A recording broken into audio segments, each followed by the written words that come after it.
What is money? Money is anything that is widely accepted in exchange for goods and services. It serves as a medium to buy and sell, a way to measure value, and a store of wealth for future use. Money can exist in physical forms like coins and notes, or in digital forms like bank deposits and online payments. It is essential for smooth economic transactions and trade. Characteristics and functions of money. Medium of exchange. Money eliminates the inefficiencies of barter trade by providing a common standard accepted by all for buying and selling goods and services. Unit of account. Money provides a consistent measure to value goods and services, enabling price comparison and economic calculation. Store of value. Money retains its value over time, allowing individuals and businesses to save and plan for the future. Standard of deferred payment. Money is used to settle debts and contractual obligations, facilitating credit and lending. Liquidity. Money is the most liquid asset, easily convertible into goods, services, or other forms of wealth. Acceptability.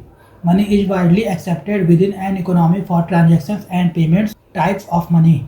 Money exists in different forms depending on its nature, acceptability, and the way it is used in the economy. Understanding the different types of money is essential to study money supply, monetary policy, and banking. Commodity money. Commodity money is a form of money that has intrinsic value, meaning it is valuable in itself and can be used for purposes other than trade. Historically, people used metals or goods as a medium of exchanges. Example: gold coins, silver coins, copper coins, salt or cattle in ancient economies. Fiat money. Fiat money is money issued by a government and accepted as legal tender even though it has no value in itself. Its value comes entirely from the trust people place in the issuing authority and its legal acceptance for payments. Example: Indian rupee notes and coins, US dollar bills. Representative money. Representative money consists of paper or tokens that represent a claim on a physical commodity which can be exchanged on demand. It allows people to trade easily without carrying heavy commodities. Example: gold certificates, silver certificates, old currency notes backed by gold reserves. Bank money. Bank money exists as deposit in banks that can be transferred electronically or through instrument like checks. This type of money is created when banks lend money effectively, increasing the money available in the economy. Example: saving account deposits, current account balances, demand deposits. Digital money.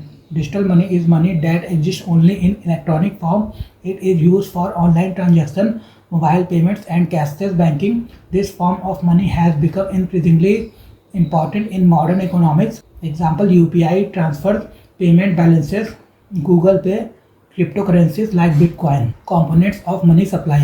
Money supply refers to the total amount of money circulating in an economy at a particular time. Economists classify money into different categories called aggregates to measure liquidity and help the Reserve Bank of India regulate the economy effectively. MO, reserve money or base money, includes all currency notes and coins in circulation with the public, includes deposit of commercial banks held with the RBI, forms the foundation for all other money supply measures. M1, narrow money, consists of currency held by the public, demand deposit in bank and other liquid deposits used for day-to-day transaction and payments.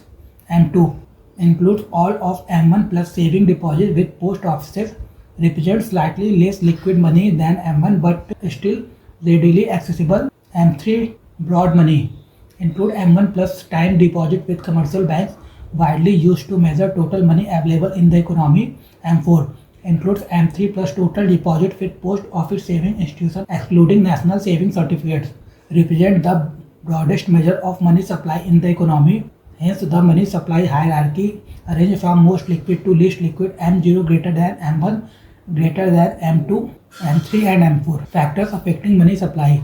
The total money circulating in an economy depends on several key factors that influence liquidity, inflation and economic growth. Banks create money by giving loans and advances which increases deposits and circulation in the economy. The Reserve Bank of India controls money supply through tools like cash reserve ratio (CRR), statutory liquidity ratio (SLR), and repo or reverse repo rates. Government borrowing absorbs money from the economy while government spending injects money into circulation.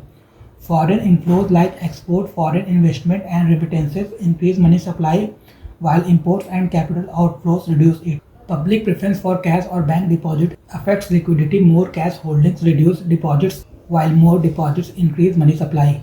Economic activity and business confidence affect circulation during growth. Borrowing and spending increases money supply, while in slowdown saving increase and circulation decreases. Role of Reserve Bank of India in controlling money supply. The Reserve Bank of India (RBI) plays a key role in managing the money supply to ensure economic stability, control inflation, and support growth. RBI uses the cash reserve ratio (CRR) to control the amount of money banks can lend, affecting liquidity in the economy. The statutory liquidity ratio (SLR) requires banks to maintain a certain percentage of deposits in approved government securities, regulating credit availability. Through repo and reverse repo rates, RBI controls borrowing and lending rates, influencing money supply and interest rate. Open market operations involve buying or selling government security to inject or absorb money from the economy. RBI monitors and regulates credit creation by banks to prevent excessive or inadequate money supply. By maintaining price stability and controlling inflation, RBI ensures that money supply supports sustainable economic growth without destabilizing the economy. Money supply impact on inflation and economic growth. Excessive money supply increases aggregate demand for goods and services, leading to higher price and inflation, which reduces the real purchasing power of money. A low or shrinking money supply decreases spending and demand, slowing down production, reducing employment, and potentially causing deflation. Adequate money supply encourages borrowing and lending by businesses and individuals, promoting investment, industrial growth, and capital formation. Increased money circulation stimulates consumption, trade, and entrepreneurship, contributing to higher GDP and overall economic development. Changes in money supply influence interest rate. Higher liquidity lowers borrowing cost, while lower liquidity increases interest rate, affecting investment and consumption. Maintaining a balanced money supply ensures price stability, prevents financial crisis, supports smooth functioning of markets, and promotes long-term sustainable economic growth.